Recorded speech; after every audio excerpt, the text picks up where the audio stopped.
The auxiliary agencies are the special agencies that provide housekeeping services to the line and the staff agencies.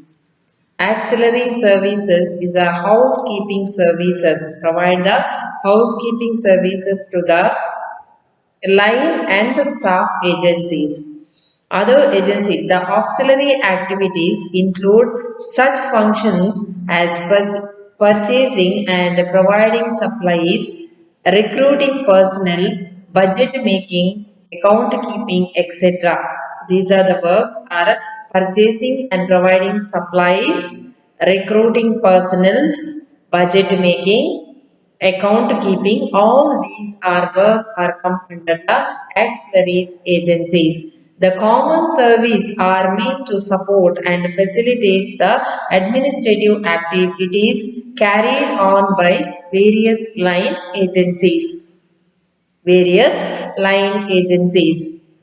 The auxiliary agencies have gone up in a recent times. Is the auxiliary agencies are now it is a more famous and popular in the modern administrative system.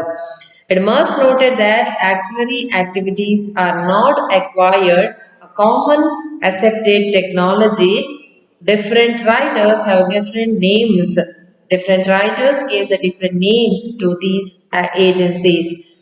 International Willby is called them institutional or housekeeping activities. Gauss called is the auxiliary technical staff services. Gauss called as a auxiliary technical staff services and L.T. White called as a auxiliary services. The auxiliary services are necessary for the establishment and maintenance of the various administrative offices. This is also the main function in an administrative system. Without the auxiliary agencies, we can't imagine an administrative system. Housekeeping work is very important in the each and every administrative system. Therefore, they are sometimes called as a establishment service. It is called as a establishment service. The auxiliary service enable the line department to maintain themselves as working organizations. They thus concern instrumental goals, central purchasing officers, accounting officers, central personnel agencies, central disbursing officers are some of the examples of the auxiliary agencies. What are the main functions of the features of the auxiliary agencies? What are the main features? The auxiliary agencies are set up to provide housekeeping services to the line agencies. To the line agencies, they serve the entire organization. To serve the entire organization. ಇಲ್ಲಿ ಸಹಾಯಕ ವರ್ಗ auxiliary service ಅಂತ ಹೇಳಿದ್ರೆ ಸಹಾಯಕ ವರ್ಗ ಗೃಹ ಕಾರ್ಯನಿರ್ವಹಣಾ ಸೇವೆಗಳನ್ನ ಇದು ಒದಗಿಸ್ತದೆ. ಇಲ್ಲಿ ಖರೀದಿ, ಮಾರಾಟ ಮತ್ತೆ ಸಿಬ್ಬಂದಿ ನೇಮಕಾತಿ, ಆಯವ್ಯಯ ತಯಾರಿ ಅಂದ್ರೆ ಬಜೆಟ್, ಆಯವ್ಯಯ ತಯಾರಿ, ಲೆಕ್ಕಪತ್ರದ ನಿರ್ವಹಣೆ, ಆಡಿಟಿಂಗ್ ಇದನ್ನೆಲ್ಲ ಮಾಡುವಂತ ಕೆಲಸವನ್ನ ಈ ಇಲಾಖೆಗಳು ಮಾಡ್ತವೆ. ಇದರಲ್ಲಿ ಬೇರೆ ಬೇರೆ ಥಿಂಕರ್ಸ್ ಅಂದ್ರೆ ಬೇರೆ ಬೇರೆ ಪೊಲಿಟಿಕಲ್ ಥಿಂಕರ್ಸ್ ಬೇರೆ ಬೇರೆ ವಿಷಯಗಳಾಗಿ ಅದನ್ನ ಏನು ಈ ಏಜೆನ್ಸಿಯನ್ನ ಸಹಾಯಕ ವರ್ಗವನ್ನ ಕರೆದಿದ್ದಾರೆ. ಅದರಲ್ಲಿ ಮುಖ್ಯವಾಗಿ L.T. ವೈಟ್ ರವರ ಪ್ರಕಾರ ಇದು ಸಹಾಯಕ ಸಿಬ್ಬಂದಿ ಸೇವೆಗಳು ಎಂಬುದಾಗಿ ಕರೆಯಲ್ಪಟ್ಟಿದೆ. ಸಹಾಯಕ ಸಿಬ್ಬಂದಿ ಸೇವೆಗಳು. ನೆಕ್ಸ್ಟ್ ವಿವಿಧ ಸಂಸ್ಥೆಗಳ ಸ್ಥಾಪನಾ ಸೇವೆಗಳು ಎಂಬುದಾಗಿ ಕೂಡ ಇದನ್ನ ಕರೀತಾರೆ. ಸ್ಥಾಪನಾ ಸೇವೆಗಳು ಅಥವಾ ಕೆಲವರು ಸಂಸ್ಥಾ ಸಂಬಂಧ ಸೇವೆಗಳು, ಸಂಸ್ಥಾ ಸಂಬಂಧ ಸೇವೆಗಳು ಎಂಬುದಾಗಿ ಇದನ್ನು ಕರೆದಿದ್ದಾರೆ. ಸರ್ಕಾರಿ ಮುದ್ರಣಾಲಯ, ಕೇಂದ್ರ ಮತ್ತು ರಾಜ್ಯ ಲೋಕಸೇವಾ ಆಯೋಗಗಳ ಕೇಂದ್ರ ಲೆಕ್ಕಪತ್ರಗಳು, ಸಂಶೋಧನಾ ವಿಭಾಗದ ಲೆಕ್ಕಪತ್ರಗಳು, ನೆಕ್ಸ್ಟ್ ಕೇಂದ್ರೀಯ ಸರಬರಾಜು ಇಲಾಖೆ, ಮತ್ತೆ ಲೋಕೋಪಯೋಗಿ ಇಲಾಖೆ, ಇದೆಲ್ಲ ನಿಮ್ಗೆ ಗೊತ್ತಿದೆ, ವರ್ಡ್ಗಳನ್ನೆಲ್ಲ ಕೇಳಿದ್ದೀರಿ ನೀವು. ಈ ಇಲಾಖೆಗಳಲ್ಲೆಲ್ಲ ಅವರು ಸಹಾಯಕ ವರ್ಗಗಳ ಉದಾಹರಣೆಗಳಾಗಿವೆ. ನೆಕ್ಸ್ಟ್ ಸಹಾಯಕ ವರ್ಗಕ್ಕೆ ಇರುವಂತಹ ಲಕ್ಷಣಗಳು. The auxiliary agencies are set up to provide housekeeping services to the agencies and they serve to the line entire organization. ಸಹಾಯಕ ವರ್ಗವು ಕಾರ್ಯನಿರ್ವಾಹಕ ವರ್ಗದವರಿಗೆ, ಕಾರ್ಯನಿರ್ವಾಹಕ ವರ್ಗ ಸ್ಟಾಫ್ ಏಜೆನ್ಸೀಸ್ ಅಂತ ಕರೀತೇವೆ, ಅವರಿಗೆ ಗೃಹ ನಿರ್ವಹಣಾ ಸೇವೆಗಳನ್ನು ಒದಗಿಸಲು ಸಹಾಯವನ್ನ ಮಾಡುತ್ತದೆ. ಇಡೀ ಆಡಳಿತ ವ್ಯವಸ್ಥೆಗೆ ಅಥವಾ ಆಡಳಿತ ಸಂಘಟನೆಗೆ ಇದು ಅತಿ ಮುಖ್ಯವಾಗಿದೆ. The second one is the auxiliary service benefit directly the line department and not to the people. ಈ auxiliary service ಅಥವಾ ಸಹಾಯಕ ವರ್ಗ ಎಂಬುದಾಗಿ ಏನ್ ಕರಿತೇವೆ ನಾವು, ಅದು ಜನರಿಗೆ ಅದರಿಂದ ಉಪಯೋಗ ಇಲ್ಲ, ಆದ್ರೆ ಡಿಪಾರ್ಟ್ಮೆಂಟ್ಸ್ ಗಳಿಗೆ ಪ್ರತಿಯೊಬ್ಬರಿಗೂ ಅದರಿಂದ ಉಪಯೋಗ ಇದೆ. ಅಂದ್ರೆ ಆಯವ್ಯಯ ಪಟ್ಟಿಯನ್ನೆಲ್ಲ ಜನರಿಗೆ ಅದರಿಂದ ಉಪಯೋಗ ಇಲ್ಲ, ಬಜೆಟ್ ಆದ್ಮೇಲೆ ಅದರಿಂದ ಉಪಯೋಗ ಇರುವಂತದ್ದು. ಅದನ್ನ ಪ್ರಿಪೇರ್ ಮಾಡುವಾಗ ಜನರಿಗೆ ಏನು ಉಪಯೋಗ ಇರುವುದಿಲ್ಲ. ಹಾಗಾಗಿ ಅದು ಯಾರಿಗೆ ಅವಶ್ಯಕತೆ ಇರ್ತದೆ ಅಂದ್ರೆ ಲೈನ್ ಏಜೆನ್ಸಿ ಅಂತ ನಾವೇನ್ ಕರಿತೇವೆ ಅದಕ್ಕೆ ನಾವು ಅತಿ ಅವಶ್ಯಕವಾಗಿ ಬೇಕಾಗಿರ್ತದೆ.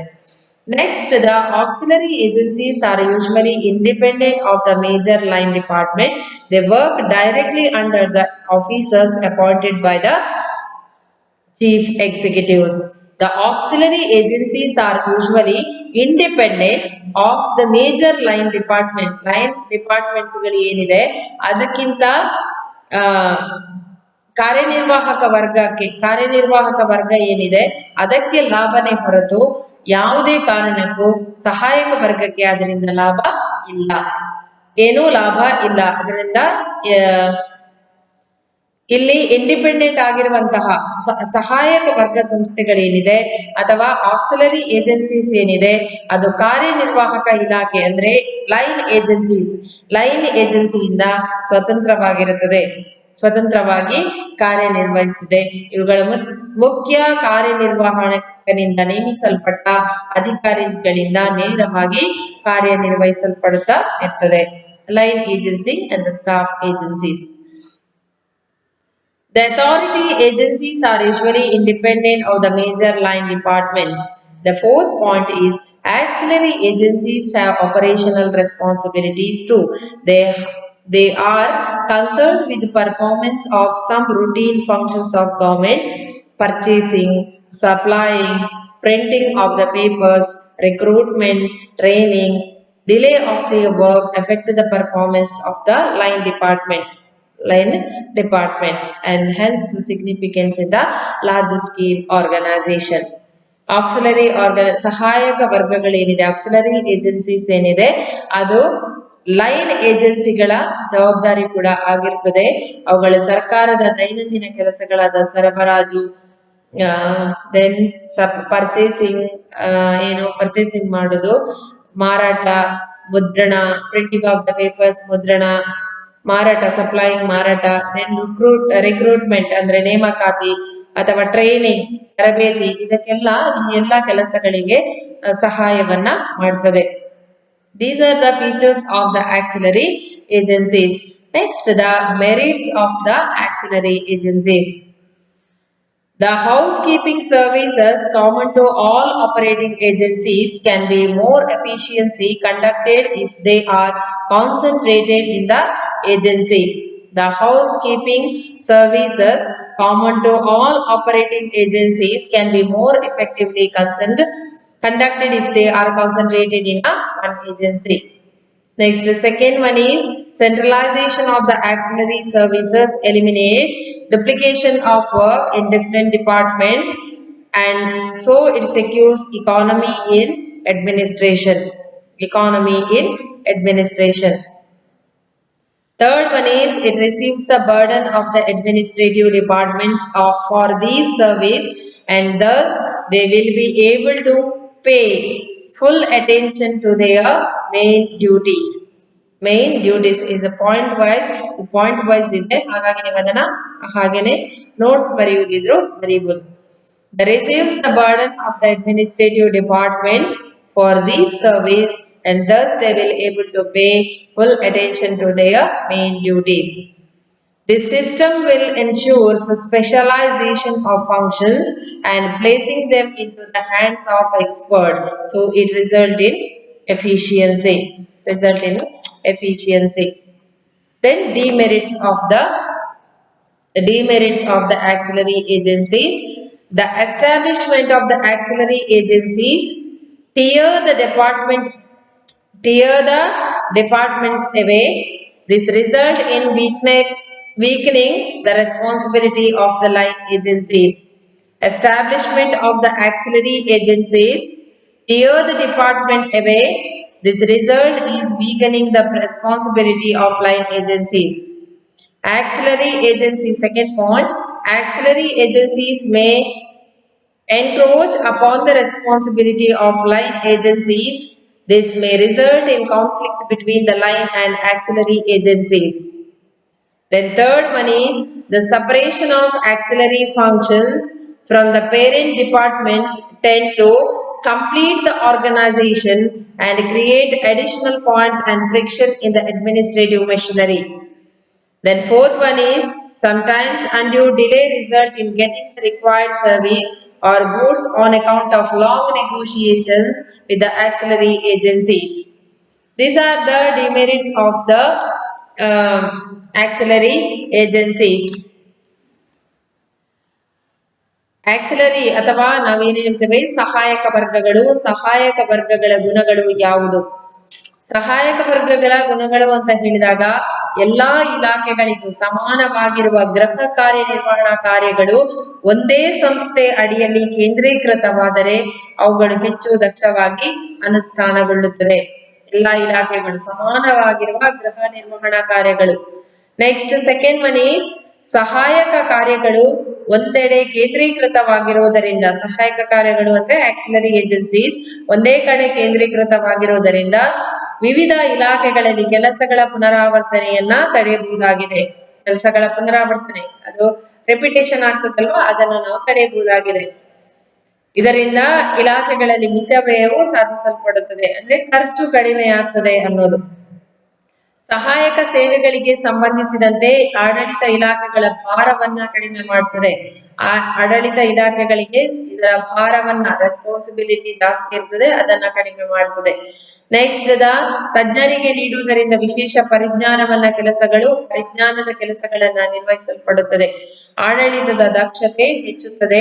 ಈ ದೃಷ್ಟಿಯಿಂದ ಸಹಾಯಕ ವರ್ಗವು ಮತ್ತಷ್ಟು ಪ್ರಾಮುಖ್ಯತೆಯನ್ನ ಪಡೆದುಕೊಂಡಿದೆ. These are the merits. ಯಾವುದೆಲ್ಲ? ಎಲ್ಲಾ ಇಲಾಖೆಗಳು ಸಮಾನವಾಗಿರುವ ಗೃಹ ಕಾರ್ಯ ನಿರ್ವಹಣಾ ಕಾರ್ಯಗಳನ್ನು ಒಂದೇ ಸಂಸ್ಥೆಯ ಅಡಿಯಲ್ಲಿ ಕೇಂದ್ರೀಕೃತವಾದರೆ ಅವುಗಳು ಹೆಚ್ಚು ದಕ್ಷವಾಗಿ ಅನುಷ್ಠಾನಗೊಳ್ಳುತ್ತದೆ. ಸಹಾಯಕ ಕಾರ್ಯಗಳು ಒಂದೆಡೆ ಕೇಂದ್ರೀಕೃತವಾಗಿರುವುದರಿಂದ ವಿವಿಧ ಇಲಾಖೆಗಳಲ್ಲಿ ಕೆಲಸಗಳ ಪುನರಾವರ್ತನೆಯನ್ನು ತಡೆಯಬಹುದಾಗಿದೆ. ನೆಕ್ಸ್ಟ್ ಥರ್ಡ್ ಒನ್, ಸಹಾಯಕ ಸೇವೆಗಳಿಗೆ ಸಂಬಂಧಿಸಿದಂತೆ ಆಡಳಿತ ಇಲಾಖೆಗಳ ಭಾರವನ್ನು ಕಡಿಮೆ ಮಾಡುತ್ತದೆ. ನೆಕ್ಸ್ಟ್ ತಜ್ಞರಿಗೆ ನೀಡುವುದರಿಂದ ವಿಶೇಷ ಪರಿಜ್ಞಾನದ ಕೆಲಸಗಳು ನಿರ್ವಹಿಸಲ್ಪಟ್ಟು ಅದರ ದಕ್ಷತೆಯು ಹೆಚ್ಚಾಗುತ್ತದೆ. ನೆಕ್ಸ್ಟ್ ಅದರ ಡಿಮೆರಿಟ್ಸ್ ಏನು, ಅವಗುಣಗಳು ಏನು?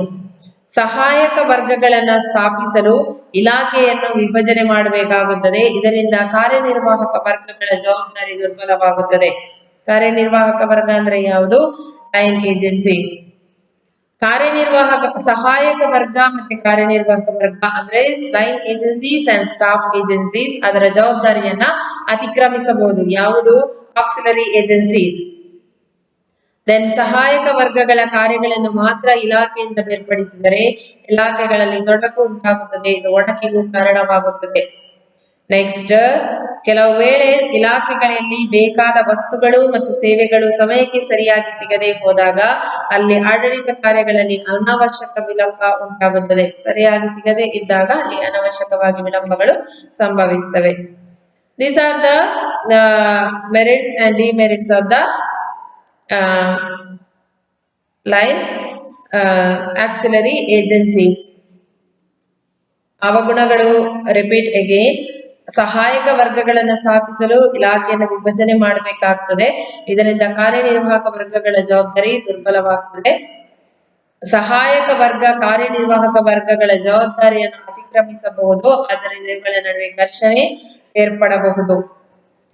ನೆಕ್ಸ್ಟ್, ಕೆಲವು ವೇಳೆ ಇಲಾಖೆಗಳಿಗೆ ಬೇಕಾದ ವಸ್ತುಗಳು ಮತ್ತು ಸೇವೆಗಳು ಎರಡೂ ಸಮಯಕ್ಕೆ ಸರಿಯಾಗಿ ಸಿಗದೆ ಇರುವ ಸಂದರ್ಭದಲ್ಲಿ ಅಲ್ಲಿ ಬೇರೆ ಬೇರೆ ವಿಷಯಗಳು ಅಥವಾ ಅಲ್ಲಿ ಅನವಶ್ಯಕವಾಗಿ ವಿಳಂಬಗಳು ಹೆಚ್ಚಾಗುವ ಸಾಧ್ಯತೆಗಳು ಇರ್ತವೆ. ಹೀಗೆ ಸಹಾಯಕ ವರ್ಗ ಮತ್ತೆ ಈ ಮೂರು line, staff and auxiliary agencies, these are important in administrative system.